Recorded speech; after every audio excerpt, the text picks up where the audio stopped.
Hai sobat semua, apa kabar? Baik kan? Semoga kalian semua sehat selalu, bahagia selalu dan banyak rezeki. Kali ini Mimin mau melanjutkan cerita dari novel Ternyata Suamiku Penguasa. Semoga cerita ini bisa menghibur kalian semua ya, dan bisa menemani hari-hari kalian semua. Oh iya, jangan lupa bantu like dan komen ya biar Mimin tambah semangat uploadnya. Kalau begitu yuk langsung saja ke ceritanya, cekidot.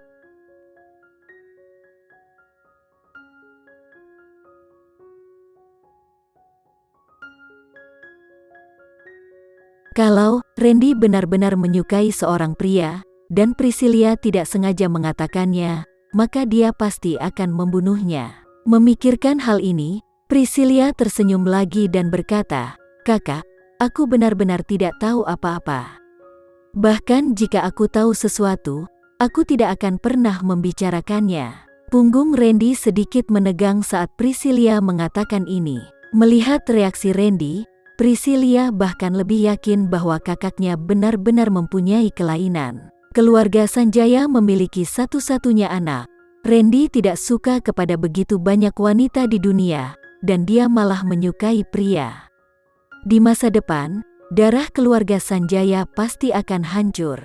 Priscilia sedang memikirkan sesuatu yang berantakan, tapi Randy tersentuh oleh kalimat pertamanya. Priscilia memiliki kesalahpahaman tentang dia karena Randy belum memberitahu keluarganya tentang pernikahannya dengan Putri. Melihat bahwa perayaan festival akan segera dirayakan, maka dia akan membawa Priscilia kembali untuk bertemu dengan Putri malam ini. Irfan, diam. Gadis kecil Priscilia tidak dapat terus berbicara. "Kamu galak kepadaku lagi." Priscilia mengusap matanya dengan rasa kasihan yang hampir menangis. "Banyak seorang gadis yang sangat cantik mencintaimu, tapi tidak satu pun dari mereka bisa menarik hatimu. Pantas saja kamu tidak memiliki seorang pacar, jadi pergilah saja sana dan sukailah seorang pria." "Jangan berbicara omong kosong." Randy memasukkan Priscilia ke dalam mobil, dan kemudian duduk di sebelahnya. Melihat wajah suram Randy, Priscilia menggertakkan giginya, tetapi tidak berani berbicara lagi. Bagaimana jika kakaknya cemas dan mengirimnya kembali ke Amerika Serikat? Pak Haris menatap mereka dan bertanya, "Tuan, apakah Anda ingin pergi ke Senopati Suites?" "Kembali ke Raffles Residence," kata Randy, memalingkan kepalanya ke Reyhan di luar mobil dan menginstruksikan, "Suruh Bibi Sati memasak semangkuk sup." Meskipun dia ingin menghukum gadis kecil ini, dia masih secara naluriah ingin memperlakukannya dengan baik dan merawatnya, yang telah menjadi kebiasaan yang telah dia lakukan selama bertahun-tahun. Mobil dengan cepat mencapai Raffles Residence. Randy membawa Priscilia ke kamar Bibi Sati. Bibi Sati sebenarnya tinggal di sebelah Putri, jadi memasaknya begitu nyaman. Ada juga dua pelayan lain yang bertanggung jawab untuk membersihkan kamar. Keduanya membersihkan kamar Randy dan Putri dengan sangat rapi dan bersih. Setelah menerima telepon, Bibi Sati segera pergi ke dapur dan memasak semangkuk sup. Randy membawa Priscilia bersamanya dan masuk ke rumah setelah makanannya sudah siap. Dia tersenyum dan menyapanya, "Tuan, Nona." Randy meletakkan Priscilia di sofa dan berkata dengan dingin, "Beri dia semangkuk sup. Aku hanya minum 2 gelas. Dan aku tidak mabuk, jadi aku tidak ingin makan sup." Sebenarnya, tidak masalah baginya untuk makan sup atau tidak, dia hanya ingin melawannya. Randy mengangkat alisnya dan berkata, "Haruskah aku menyuapimu?" Priscilia menatapnya tanpa kesal, dan berbicara, "Suapi aku." Bibi Sati menyerahkan sup itu kepada Priscilia, tersenyum dan berkata, "Nona, Tuan muda juga peduli padamu. Dia tidak akan peduli padamu jika dia orang lain." Tentu saja Priscilia tahu bahwa Randy sangat peduli padanya, tapi dia hanya tidak suka saudara laki-lakinya itu terus mengawasinya seperti anak kecil. Dia menatap Randy lagi, lalu mengambilnya dan memakannya. Melihat Priscilia memakan sup itu, Randy meminta pelayan keluarganya untuk memandikannya. Keluar dari kamar mandi, pelayan memakaikan Priscilia dengan piyama beludru. Dia terlalu mengantuk untuk membuka matanya, berbaring dengan lembut di lengan Randy. "Kakak, aku ingin tidur di pelukanmu. Oke, kembalilah tidur, jawab Randy. Pada saat ini, Putri seharusnya sudah tertidur. Randy sangat berhati-hati ketika membuka pintu dan berjalan, dengan hati-hati membawa Priscilla ke ruang tamu. Dia mengambil selimut untuk menutupinya, dan menyesuaikan suhu AC di ruangan ke suhu sedang, jadi gadis kecil ini tidak akan kedinginan. Melihat dia tertidur, Randy duduk di sebelahnya lagi, menatapnya dengan lembut, dan berkata, "Gadis kecil, jangan pikir aku tidak akan mengurungmu kembali." Dia tidak punya pilihan selain membiarkannya merasa bersalah. Selama 18 tahun, merawatnya dan membiarkannya tumbuh bahagia dan sehat telah lama menjadi bagian yang tidak terpisahkan dari hidupnya. Mengusap kepalanya, Randy bangkit untuk pergi, tetapi Priscilla berbalik dan menangkapnya. "Kakak, aku takut sendiri, temani aku tidur di sini." Ketika Priscilla masih kecil, dia sangat takut tidur sendirian, terutama saat ada guntur dan hujan. Pada saat itu, dia akan masuk ke pelukannya dan Randy pun memeluknya untuk tidur. Selama Randy ada di sana, dia akan menjaganya seperti santo pelindungnya, dan dia tidak akan lagi merasa takut. "Oke, aku akan menemanimu." Randy memegang tangannya dan menepuknya dengan lembut. "Jangan takut, kakak ada di sini." "Ya," Priscilla menjawab dengan puas.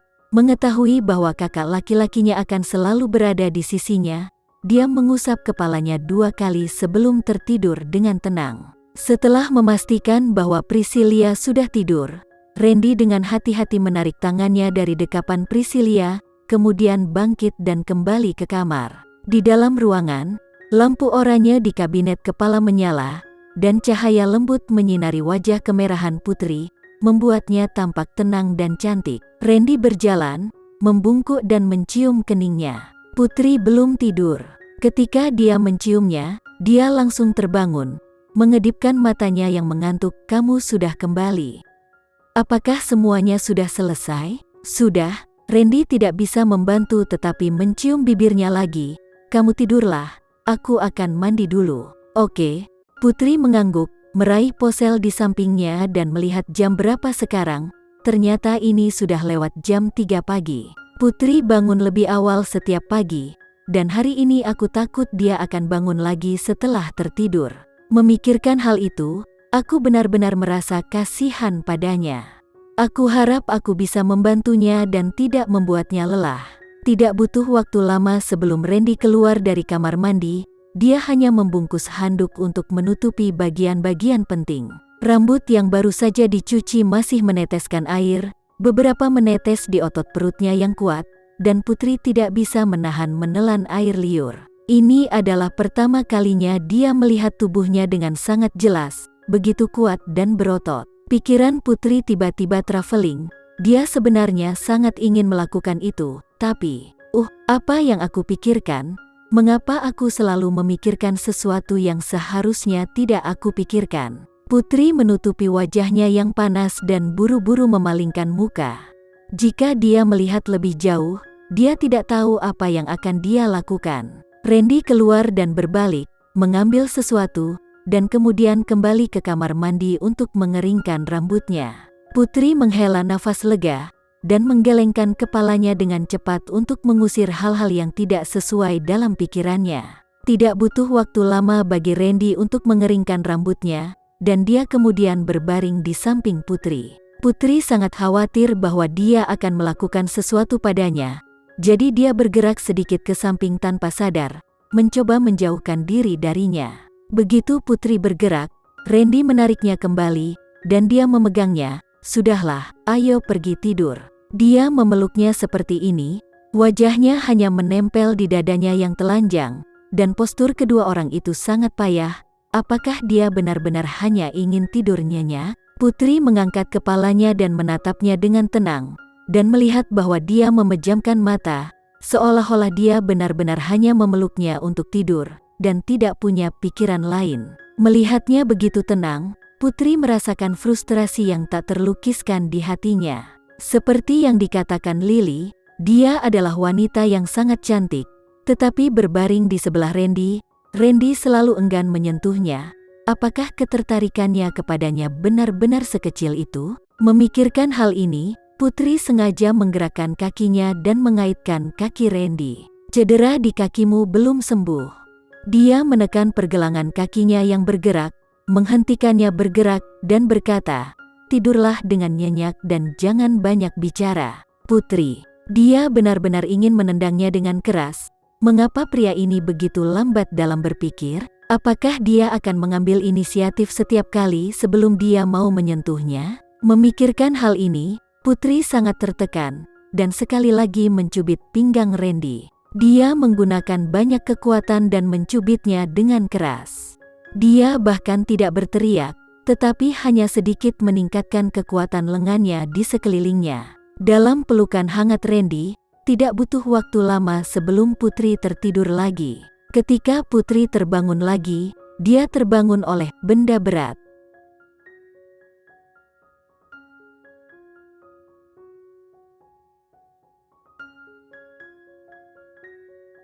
Sekian dulu ya cerita kali ini, kita lanjutkan lagi ceritanya di lain waktu.